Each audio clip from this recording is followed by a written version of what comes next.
আমার বাড়ি মাদক নিরাময় কেন্দ্র। আর আমি 15 বছর এই প্রতিষ্ঠানটা চালাচ্ছি। এখন এই বয়সে এসে আমি নতুন করে একটা কর্ম করব, এটা তো আমার দ্বারা সম্ভব নয়। এবং আমি এটাও জানি যে ওনারা এখন তাকে একটা মাসিক টাকা দিচ্ছে। আফসানা পারবেন, আমার বাড়ি মাদক নিরাময় কেন্দ্র। এটা আপনি কত বছর থেকে চালাচ্ছেন? লাইসেন্স প্রাপ্ত 8 বছর, লাইসেন্স বিল 5 বছর, মোট 12-11 বছর। আচ্ছা, আপনার এই প্রতিষ্ঠান বন্ধ কেন? এখানে তালা দেওয়া?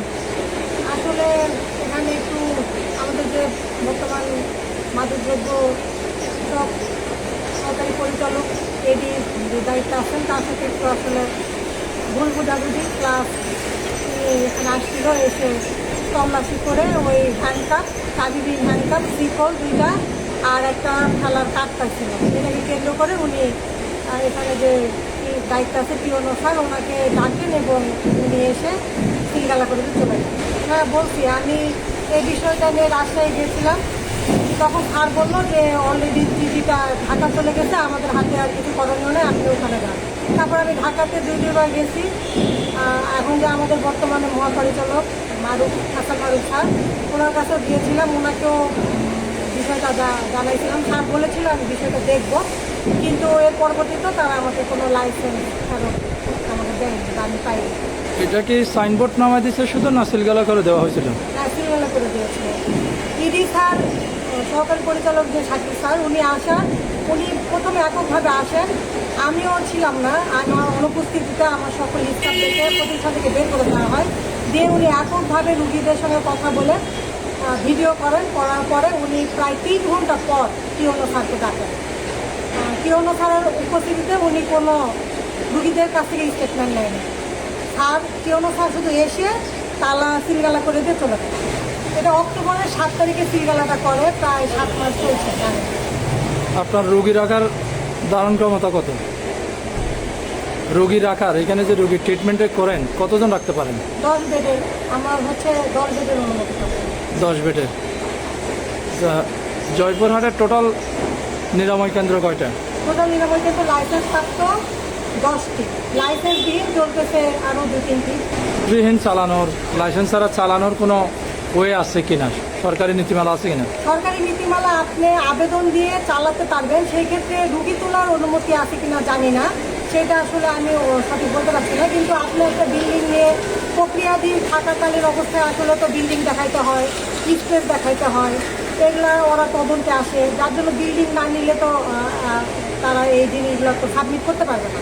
কিন্তু রুগী তোলার অনুমতি আছে কিনা জানি না, তবে যথাযথ একটা প্রতিষ্ঠান আছে যাদের কোনো লাইসেন্সও নাই, তারা কতদূর কী করতেছে জানি না, তারা রুগী তুলতেছে, তারা অলরেডি রুগী তুলতেছে এবং রুগীও রাখতেছে। মাদকদ্রব্য বলেন যে ওদের রুগী তোলার অনুমতি নেই, কিন্তু আমাদের জানা মতে তারা লাইসেন্সও নাই, কোনো কাগজপত্র জমা নেই, তারপরে তারা রুগী তুলতেছে। শিকল এবং হ্যান্ডকাফের বিষয়টা একটু যদি ক্লিয়ার করেন। আচ্ছা, একটা সময় ছিল যে বাংলাদেশের সকল মাদক নিরাময় কেন্দ্রে আমরা হচ্ছে হ্যান্ডকাপ ব্যবহার করতাম, কিন্তু একটা সময় ওনারা আমাদেরকে ডেকে বলে এসপি অফিসেও যে আপনারা হচ্ছে অনুমতি যেহেতু নেয়, আপনারা কেউ হ্যান্ডকাপ ব্যবহার করবেন না। এটা অনেক আগের ঘটনা, প্রায় 2-3 বছর আগের ঘটনা। তারপর থেকে আসলে আমরা হ্যান্ডকাপ ব্যবহার করি না, হ্যান্ডকাপটা ওই অবস্থায় পরিত্যক্ত অবস্থায় পড়েছিল।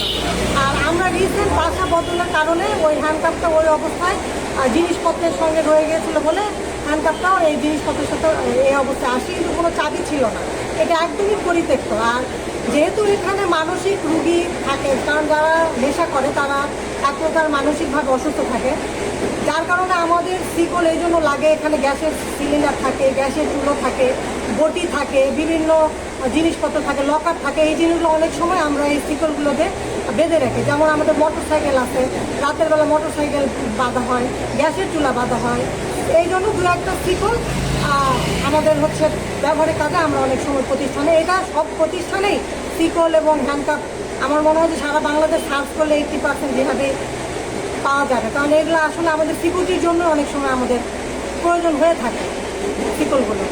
আমি আসলে হচ্ছে একজন মহিলা মানুষ, অনেক কিছু ত্যাগ করে যুদ্ধ করে আজকে এই পর্যন্ত প্রতিষ্ঠানটা ধরে রাখছি। আমার অনেক কিছুই গেছে, তারপরেও প্রতিষ্ঠানটা কখনো হাল ছাড়িনি। আর আমি 15 বছর এই প্রতিষ্ঠানটা চালাচ্ছি। এখন এই বয়সে এসে আমি নতুন করে একটা কর্ম করব, এটা তো আমার দ্বারা সম্ভব নয়। কারণ আমার অন্য কোনো অভিজ্ঞতা নেই যে আমি এই সময় এসে হঠাৎ করে একটা কোনো কর্ম নিযুক্ত হব। সুতরাং আমি একটা বাচ্চা নিয়ে একটা মহিলা মানুষ এটার উপরই জীবিকা নির্বাহ করি। আমি চাচ্ছি যে যদি আমাকে লাইসেন্সটা করে দেওয়া হতো তাহলে আমি বিশেষ উপকৃত হতাম। যে লাইসেন্স, মাদক দ্রব্য অধিদপ্তর যে লাইসেন্স আপনাকে দিচ্ছে সেটা কি নামে? আমরা বাড়ি মাদক নিরাময় কেন্দ্র। আমরা পারি মাদক নিরাময় কেন্দ্র। মাদক নিরাময় কেন্দ্র।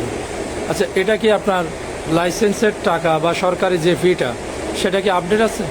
হ্যাঁ, আপডেট আছে। আমি বই জমা দিয়েছিলাম এবং হচ্ছে আমি আমাদের যে বছরের ফি আগে 10,000 ছিল, এখন 5,000 করা হয়েছে দলবিদের জন্য। সেই ফিটাও আমি ব্যাংকে জমা করছি, সেই কাগজটাও মাদকদ্রব্য দিছি, কিন্তু বিভিন্ন এই ঝামেলার কারণে ওনারা বইটা রিনিউ না করার কারণে বইটা এবং কাগজপত্র ওনাদের অফিসেই আছে, আমাকে হ্যান্ড ওভার করছিল না। আপনি কি এর ভিতরে যোগাযোগ করছিলেন এদের সাথে?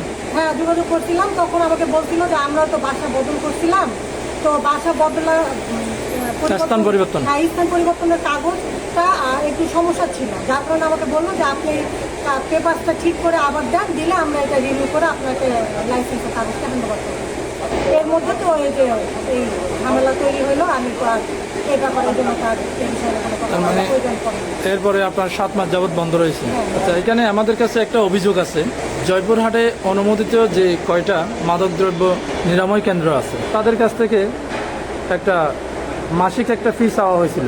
এই বিষয়ে আপনার বক্তব্য হ্যাঁ, কি? বিষয়টা একদমই সত্য। কারণ যখন উনি যথার্থ দায়িত্বপ্রাপ্ত হয়ে আসলেন, আসার পরে আমাদের 10টা রিহাব সেন্টার যে আমরা যেগুলো লাইসেন্স প্রাপ্ত 10 জন আমাদেরকে ডাকা হয় এবং মাসিক একটা উনি 3 ভাগে ভাগ করেন। প্রথম ক্লাস যেই সেন্টারগুলো নিরাময় কেন্দ্রগুলো এগুলোর কাছে 30,000, মিডিয়াম টাইপের সেন্টারগুলোর কাছে 20,000 এবং যেগুলো একদমই খুব লো লেভেলের কিছু সেন্টার তাদের কাছ থেকে 10,000 করে আনতে হবে। তখন এটাকে কেন্দ্র করে আমরা হচ্ছে প্রথমে ডিসি অফিসে যাই। তো ডিসি ম্যাডাম ছুটিতে থাকার কারণে ওনাকে আমরা জানাইতে পারি না। পরে এটা আমরা রাজশাহী বিভাগীয়ভাবে সবাই একটা 10টা নিরাময় মালিক এক জায়গায় হয়ে একটা দরখাস্ত লিখি এবং আমরা রাজশাহীতে এই বিষয়টা অভিযোগ করি। করার পরে রাজশাহী থেকে দায়িত্বপ্রাপ্ত ডিডি যে স্যার আছেন বর্তমানে আলী আসলাম খান, উনি দরখাটা আসেন এবং এসে উনি স্যার সহ আমাদেরকে সকল মালিকদেরকে নিয়ে বসে একটা সমঝোতা করেন এবং বলে যায় যে এই বিষয়টা নিয়ে পরবর্তীতে কোনো ঝামেলা করবে না।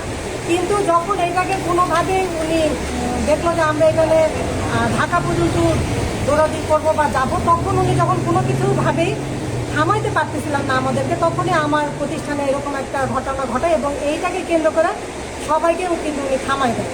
আমার এই ঘটনাটা ঘটার পর আর 9টা রিহাবের মালিক ভয় পেয়ে যায় এবং ওরা দেখা গেছে যে ওনার সাথে আর এই বিষয়টা নিয়ে বার্গেনিংয়ে যায় না, ওনার সাথে সমঝোতা করে পরবর্তীতে এখন চলার চেষ্টা করতেছে এবং আমি এটাও জানি যে ওনারা এখন তাকে একটা মাসিক টাকা দিচ্ছে। আচ্ছা, আপনি বললেন মাদকের এখানে মাসিক অর্থাৎ জেলায় মাদকের একটা মাসিক মাসহারা নিয়ে আপনার অফিসগুলি চলতেছে, এটা আসলে টাকাটা নিচ্ছে কি? নিচ্ছে এখানকার যে দায়িত্ব আছেন সহকারী পরিচালক সাকিল আহমেদ, উনি টাকাটা নিচ্ছেন এবং সব রিহাবেরা দিচ্ছে, যার যেরকম অবস্থা তার উপরে দিচ্ছে। কেউ 5,000, কেউ হয়তো 7,000, কেউ 8,000, কেউ 10,000, যার যেরকম অ্যাবিলিটি সেইভাবে মাসিক একটা টাকা তাকে দিচ্ছে প্রতি মাসে। নিউজ ডেস্ক, আলোকিত প্রতিদিন।